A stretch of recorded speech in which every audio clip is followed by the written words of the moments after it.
Hi friends, welcome to my YouTube channel. இன்றைக்கி வந்து வீட்டில் இருக்க பொருள் வச்சு 4 வகையான ஸ்நாக்ஸ் ரெசிபி தான் செஞ்சு காமிச்சிருக்கேன். இதில் வந்து குழந்தைங்க நீங்கள் கேட்டோன்னே ஈஸியாக செஞ்சு கொடுக்கலாம். எப்படி செய்யலான்னு பார்க்கலாம் வாங்க.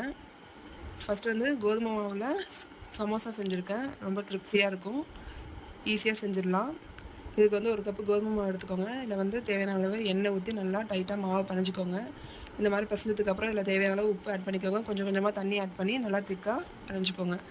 அது ஒரு பக்கம் ரெஸ்ட்டில் வச்சுட்டு இப்போ வந்து ஃபில்லிங்க்கு வந்து ரெடி பண்ணலாம். இந்த மாதிரி முட்டைக்கோசு, வெங்காயம் இதெல்லாம் நல்லா தாளித்து எடுத்துக்கோங்க. தேவையான அளவு மிளகாத்தூள், மஞ்சத்தூள், உப்பு, கரம் மசாலா எல்லாம் ஆட் பண்ணிக்கோங்க. இப்போ வந்து கோதுமை மாவை இந்த மாதிரி 3 லேயராக தேய்ச்சி எடுத்துக்கலாம். கீழேயும் மாவு வச்சுக்கோங்க, நடுவுலேயும் மாவு போட்டுக்கோங்க. நல்லா லேயராக தேய்ச்சி எடுத்துக்கோங்க. இப்போ நல்லா ஹீட்டான தவாவில் இதை போட்டு எடுத்தோம்னா லேயராக வந்துடும். இது 2 சைடும் வேகும் போதே இந்த மாதிரி லேயராக பிச்சு எடுத்துடலாம். இதே மெத்தட் தான் வந்து நம்ம ரோலும் பண்ணலாம். நான் இப்போ வந்து சமோசா தான் செஞ்சு காமிச்சிருக்கேன். இந்த மாதிரி லேயராக எடுத்ததுக்கப்புறம் இதை வந்து இந்த மாதிரி அடுக்கி சமோசா செய்கிறதுக்கு இந்த மாதிரி ஷேப்பில் கட் பண்ணிக்கோங்க. தின் ஷீட்டாக அந்த மாதிரி கிடைக்கும். இதை நீங்கள் வந்து ரெடி பண்ணி வச்சுட்டு எப்போ வேணாலும் செஞ்சு வச்சு கொடுத்துக்கலாம் குழந்தைங்களுக்கு. ஹெல்த்தியாக கோதுமை மாவில் செஞ்சு காமிச்சிருக்கேன். இந்த மாதிரி ஃபோல்ட் பண்ணிக்கோங்க. இடையில வந்து கார்ன்ஃப்ளவர் மாவோட பேஸ்ட் வந்து அப்ளை பண்ணியிருக்கேன். இதை இந்த மாதிரி ஃபில் பண்ணிவிட்டு இந்த மாதிரி க்ளோஸ் பண்ணிக்க வேண்டியதான்.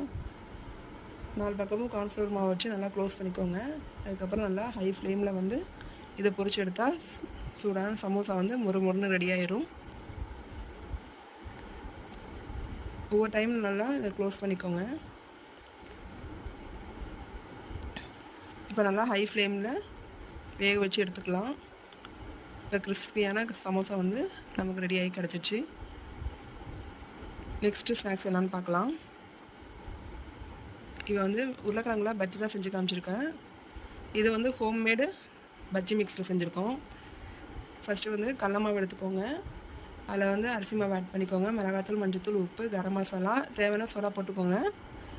இதை நல்லாத்தையும் வந்து கொஞ்சம் கொஞ்சமாக தண்ணி ஊற்றி நல்லா திக்காக கரைச்சிக்கோங்க. இந்த மாதிரி கரைச்சதுக்கப்புறம் நம்ம வந்து உருளைக்கிழங்கை இந்த மாதிரி ஸ்லைஸ் பண்ணி எடுத்துக்கலாம்.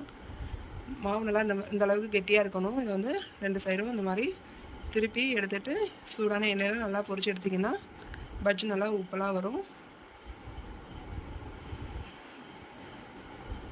வாழைக்காய் விட உருளைக்கிழங்கு பஜ்ஜியும் நல்லா டேஸ்ட்டாக இருக்கும். குழந்தைங்க நல்லா விரும்பி சாப்பிடுவாங்க. செஞ்சு பார்த்துட்டு எப்படி இருக்குன்னு சொல்லுங்கள். இப்போ வந்து இந்த ஸ்நாக்ஸ் ரெசிபிலாம் வந்து நம்ம 10 நிமிஷத்தில் வீட்டில் இருக்க பொருள் வச்சு செஞ்சிடலாம். நெக்ஸ்ட்டு ஸ்நாக்ஸ் என்னன்னு பார்ப்போம்.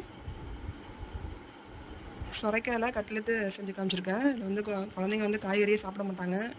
எங்கள் வீட்டு குழந்தைங்களும் அதே மாதிரி தான் காய்கறி சாப்பிட மாட்டாங்க. அதுக்காண்டி டிஃப்ரெண்ட்டாக வந்து சொரைக்காயில் கட்லெட் செஞ்சு காமிச்சிருக்கேன். இதை வந்து இந்த மாதிரி பொடிமாஸ் கட்டையெல்லாம் நல்லா பொரிச்சு எடுத்துக்கோங்க.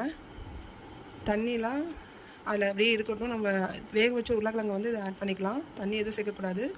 வெங்காயம், அரிசி மாவு, கடல மாவு, கார்ன்ஃப்ளவர் மாவு, ஜீரகம், மிளகாத்தூள், மஞ்சத்தூள், உப்பு, கரம் மசாலா எல்லாத்தையும் ஆட் பண்ணிவிட்டு அதில் இருக்க தண்ணியிலே நல்லா பிசைஞ்சு எடுத்துக்கோங்க. இந்த அளவு பதம் வரும்போது நம்ம சூடான எண்ணெயில் பொரிச்சு எடுக்க வேண்டியதான்.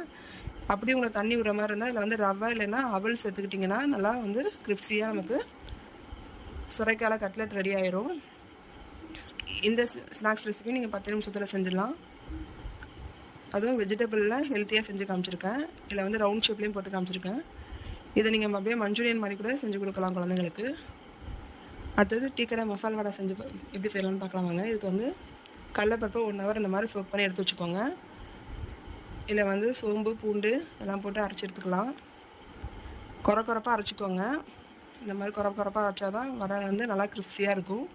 இதில் வந்து உப்பு, வெங்காயம், பச்சை மிளகா, மஞ்சத்தூள் எல்லாம் ஆட் பண்ணிக்கோங்க. நல்லா கட்டியாக அந்த அளவுக்கு இருக்கணும். இப்போ வந்து கையில் உருட்டி இந்த மாதிரி தட்டி சூடான எண்ணெயில் பொரிச்சிங்கன்னா கிரிப்ஸியான மசால் வடை ரெடி ஆயிரும்.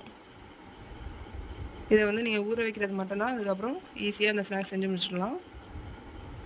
இந்த மாதிரி குழந்தைங்களுக்கு நீங்கள் ஸ்நாக்ஸ் செஞ்சு கொடுக்கணுன்னா நம்ம சேனலை வந்து லைக் பண்ணி சப்ஸ்கிரைப் பண்ணிக்கோங்க. நிறைய வீடியோ இந்த மாதிரி தான் போட்டுட்ருப்பேன். வீடியோ பிடிச்சிருந்தால் லைக் பண்ணி சப்ஸ்கிரைப் பண்ணுங்கள். தேங்க்யூ.